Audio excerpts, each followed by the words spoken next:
Welcome back to Proxy, everybody, and today we're going to be discussing whether or not Wraithguard are indeed still viable in competitive play. And I have some good news for you, which actually also came as a surprise to me, and that is Wraithguard are still being played somewhat successfully in competitive lists. And I have indeed seen a couple of tournament lists out there rocking the 10-man Wraithstar. And this actually came as a pretty big surprise to me, believe it or not, because I had kind of written off Wraithguard, at least used in those big 10-man blocks, as a unit that was too easy to counter. And way too many points to be considered seriously in an Eldar list after all the changes. But I have been doing a bit of a rethink on how Wraithguard can fit in a competitive list in the current meta we find ourselves in. However, the Wraithguard of today are not the same as they once were. They do have some pretty hard counters, and in this video, I hope to discuss with you guys the ways in which we can cleverly get around them. So without further ado, let us go ahead and dive right into the video. So we're first going to do a quick overview of the Wraithguard, their stats, weapons, and special rules.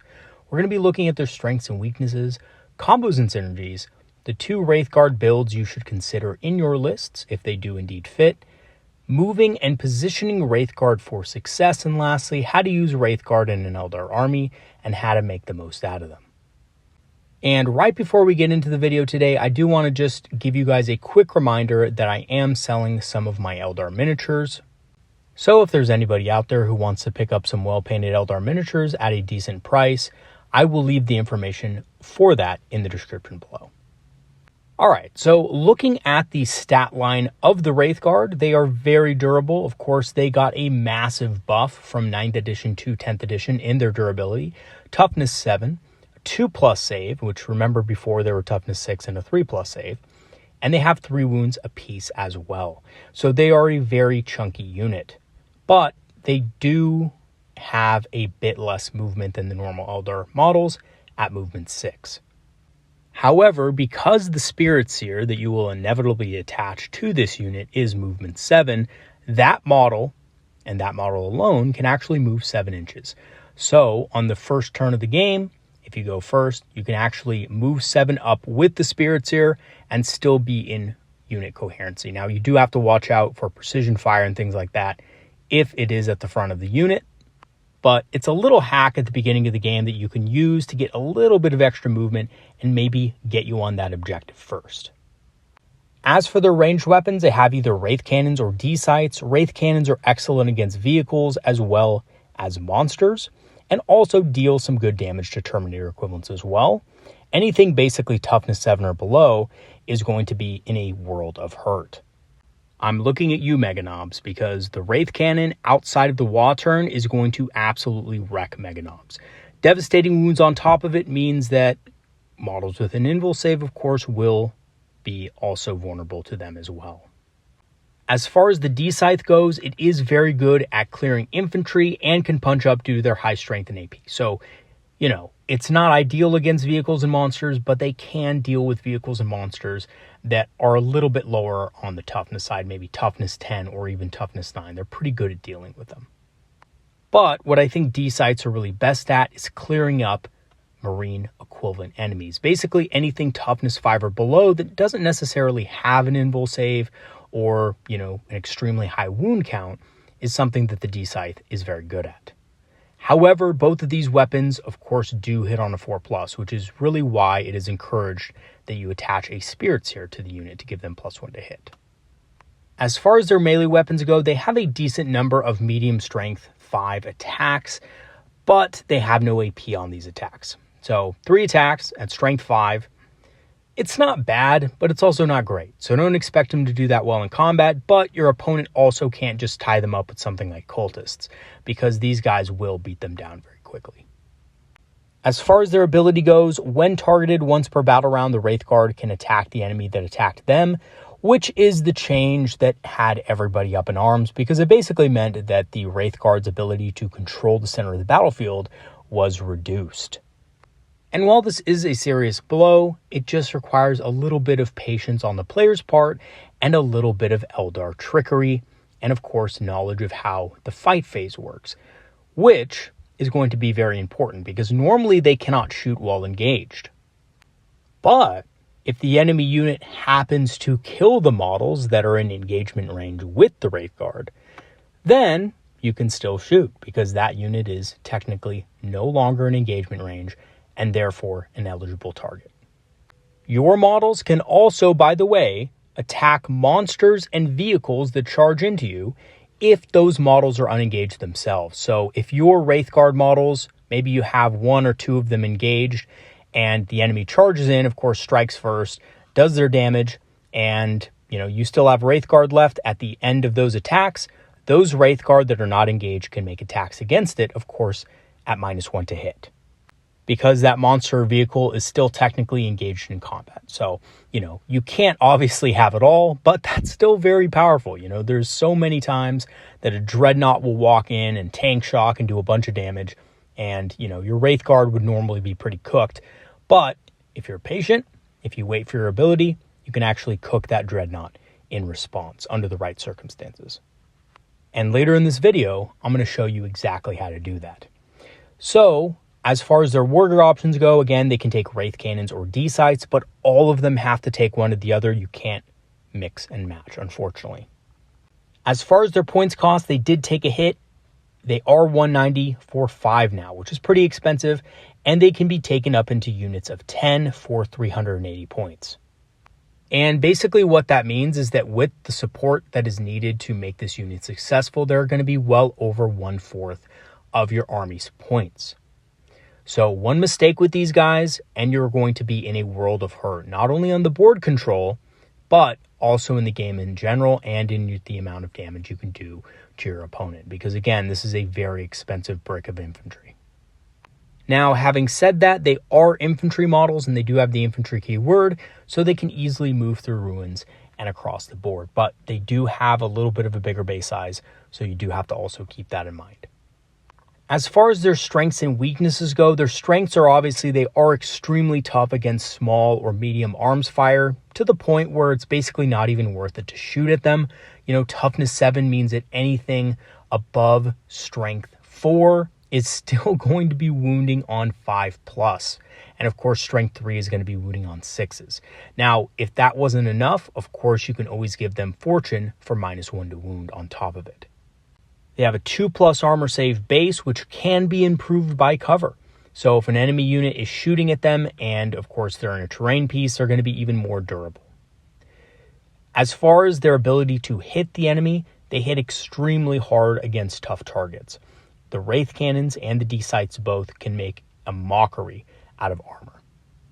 As far as their weaknesses go, they are vulnerable to anti-infantry and damage 3 weaponry.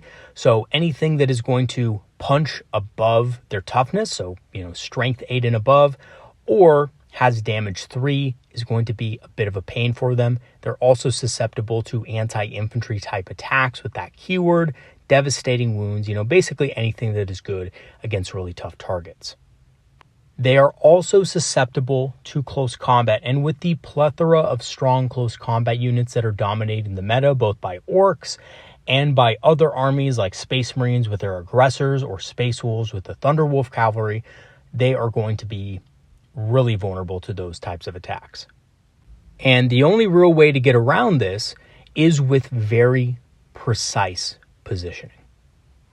All right, so on to the combos and synergies. The Spiritseer is the obvious pick here. It gives them +1 to hit and lethal hits.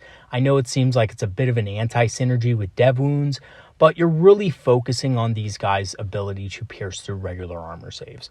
So yeah, the dev wounds is nice, but without the Fate's Messenger buff that the Spiritseer used to give them, it's not really that big of a deal. The Spiritseer also resurrects 1 model per turn, so if your opponent doesn't fully concentrate on taking them out, you can slowly regenerate them back, which is a nice touch. However, something you do have to watch out for is that the Spiritseer being in there does give them the Psyker keyword, so anything anti-Psyker will be extra effective against them. Fortune makes them extremely tough, even against heavier firepower. That -1 to wound is fierce. Guide buffs their damage to insane levels as they are able to shoot up to 3 times in a single round in their shooting phase, via Overwatch, and via their ability. And if you guide them, their Overwatch can be extremely strong. And against certain targets like single characters, lone operatives, or even single models like Dreadnoughts or Mega Knobs, a nice little Overwatch, maybe getting 3 or 4 hits, can spell doom for that unit's combat effectiveness. The Night Spinner can slow melee enemies down to prevent them from getting charged, and of course support weapons can reduce an enemy's chance to hit. Now, these are all things that do work well with Wraithguard, and if you are taking a big block of Wraithguard, I would suggest taking some supporting units. Oftentimes, Wraithguard are paired with Harlequins because Harlequins can punch units in combat that the Wraithguard might be stuck into, and things like support weapons can keep stronger enemies at bay, or at least thinking twice about engaging them. So having said that, and having talked about the different combos and synergies and strengths and weaknesses of the Wraithguard, the 2 Wraithguard builds you should consider in your list are the Wraith Star, which is the classic build, and the Harvesters, which is a current build of Wraithguard that I've been working on over the past month. So the first build, the Wraith Star, is 10 Wraithguard with Wraith Cannons and a Spiritseer. You can give them the D-Sights, but the D-Sights I feel need a little bit of extra mobility to be effective. But you can still do that and, have a lot of success with it in the right situations. They are very powerful and durable, and they can control and hold down an entire flank or center if well supported. This is the power, of course, of the Wraith Star. However, for this unit to be successful, it needs support and careful play. You can't just throw them onto the center objective, staring down a bunch of Mega Knobs, and expect them to slaughter them all. They are a unit that requires finesse and, careful positioning. The other Wraith build that I've been working on myself is called the Harvesters, and the Harvesters are just 5 Wraithguard with D-Sights and a Spiritseer and a Wave Serpent. It is a fast response unit that can melt light vehicles and marine equivalent targets with ease. Having strength 10, AP-4 on their attacks means that Marines will be absolutely devastated. Basically, anything without a 4+ invul save needs to watch out. They can also take a hit in response, and the Serpent can provide good support. So being able to battle shock potentially an enemy unit, prevent them from using stratagems, and remember the Serpent Shield is not a shooting attack, so oftentimes enemies will not be able to use stratagems like smoke, or perhaps even go to ground, which then means the Wraithguard can mow down their targets happily. The Wave Serpent itself is also good at providing tank shock and movement blocking, so that your Wraithguard don't get charged in return.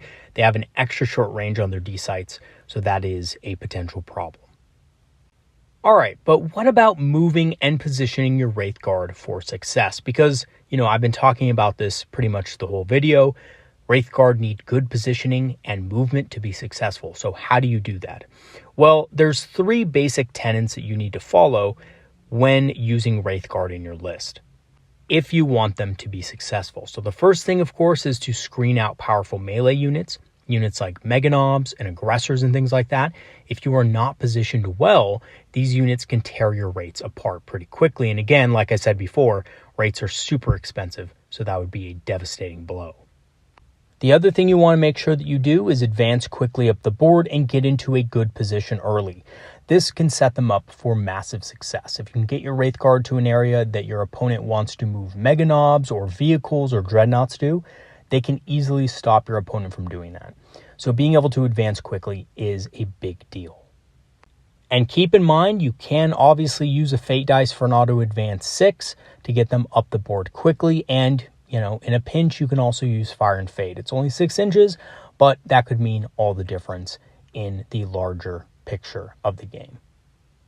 And the last thing that you need to be careful about doing is positioning them cleverly.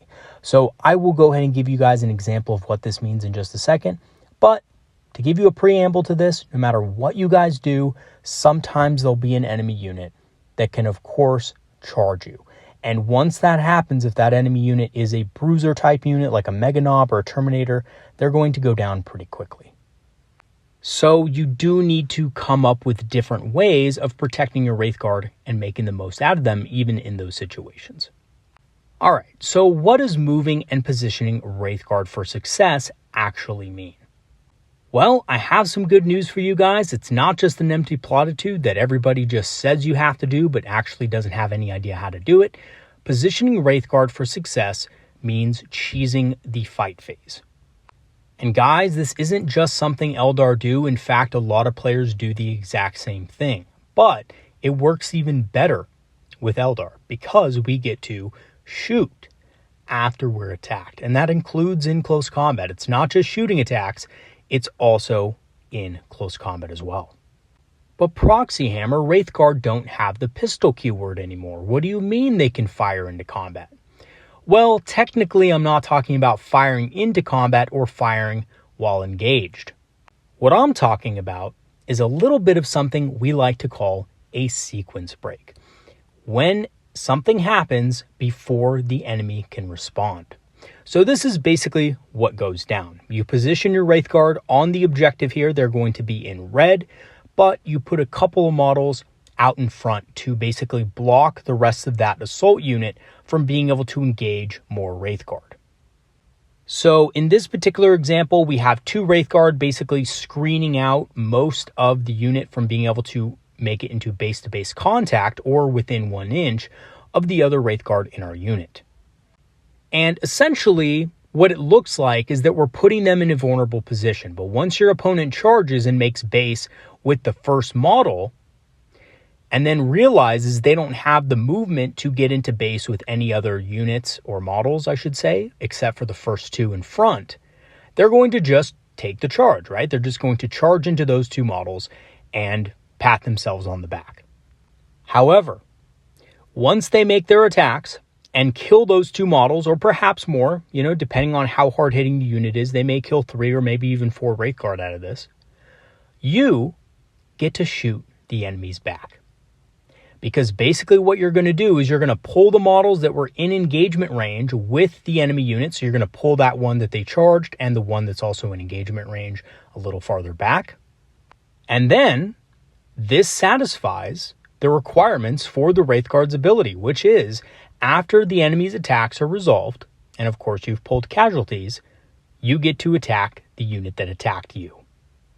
Now, this is really why you want Fortune up, because, when an enemy unit charges in like this, they're going to do some heavy damage. So having Fortune, having every single little ability at your disposal to survive is going to be important. Now, once you lose your 2, maybe 3 models in combat, and honestly, maybe a couple more, especially those harder hitting melee units are not going to oftentimes just kill 2 Wraithguard. But there is a little bit of something you can use to kind of mitigate this a little bit, and that is Overwatch. So, before they charge in, if they're charging you straight on like this and they're not using, walls to block line of sight or anything like that, you will be able to Overwatch. And if you're guided, you will kill a couple coming in. So that could help you survive a little bit as well. But essentially, after all is said and done, you shoot the enemy models with their ability. You're probably going to have guide up. You're going to be re-rolling hits. You're going to be getting lethal hits. You're going to be getting +1. And that is going to absolutely wreck the enemy unit. Because it is now the fight phase. And a lot of defensive stratagems from shooting are used in the shooting phase. So that means your opponent is going to be naked. A lot of the stratagems that your opponent is going to be able to use are going to be temporarily unavailable. So after shooting the enemy and probably killing about 4 models, maybe 3, the enemy unit consolidates, and then you get to pile in and make melee attacks and consolidate yourself. So maybe you kill another model if you're lucky. Remember, you are still getting lethal hits from the Spiritseer even in close combat. So, you might get a couple more, depending on the unit that charges you, of course. And once all is said and done, it is now going to be your turn. You could do a simple fallback move. You shouldn't be in a position where you're surrounded at this point because you have killed enough enemy models to where that's going to be kind of hard for them to do. And then you can, of course, shoot them again and retain control of that objective. Alright, so now that we've kind of gone over how to use the sequencing of the fight and charge phase to your advantage with Wraithguard, how do you use them in an Eldar army, and how do you make the most out of them? So Wraithguard, of course, are an expensive asset, but they are a powerful one, and using them successfully requires good positioning and awareness. They are best used to impact the midboard either by holding and controlling or cleaning up enemy units, depending on the build you use. But in both cases, you should be using Wraithguard to control the midboard and, of course, control the primary game. Because even a unit of 5 can be pretty durable on an objective, especially in the later stages of the game.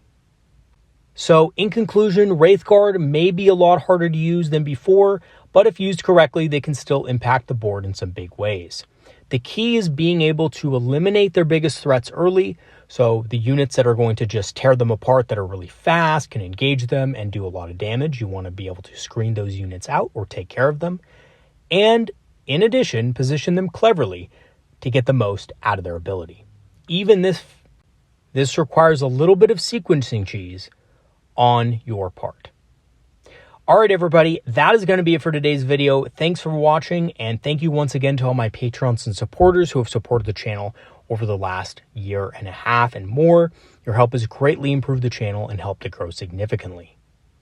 If you do want to help support the channel, I have free trials activated, which will grant you permanent access to our Discord community, which is a community of Eldar players and enthusiasts who love talking about strategy, tactics, and of course, hobbying. I will leave the link for that in the description below. I'm also an Amazon affiliate and have a channel store page, so if you want to grab some discounted Eldar minis on Amazon or some Eldar inspired apparel on my channel store page, I will leave the links in the description for those as well. And lastly, just one quick reminder, once again, I am selling some Eldar miniatures from my collection. They're very well painted and at a decent price.